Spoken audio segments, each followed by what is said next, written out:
एक बार की बात है, एक छोटे से गांव के पास एक पुराना किला था जिसे लेकर गांव में कई डरावनी कहानियां प्रचलित थी। कहा जाता था कि इस किले में एक आत्मा वास करती है जो रात में चांद की रोशनी में बाहर आती है।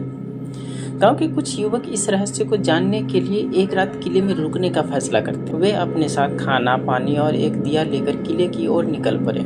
किले के भीतर का माहौल डरावना था, दीवारें टूटी फूटी थी और चारों ओर सन्नाटा था।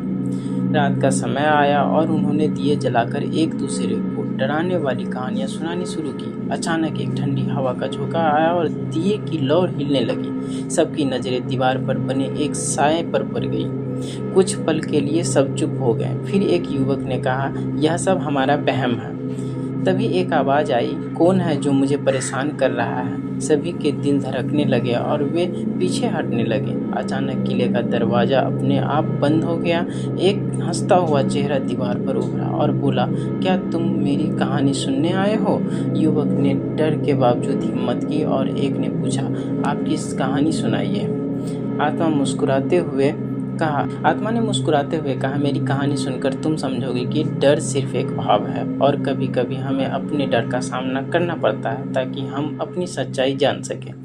युवक ने पूरी रात उस आत्मा की कहानी सुनी जो दरअसल एक पुरानी रानी थी जिसे प्रेम में किले में कैद कर दिया गया था। उसने अपनी कहानी में प्रेम, बलिदान और स्वतंत्रता की इच्छा जिक्र किया।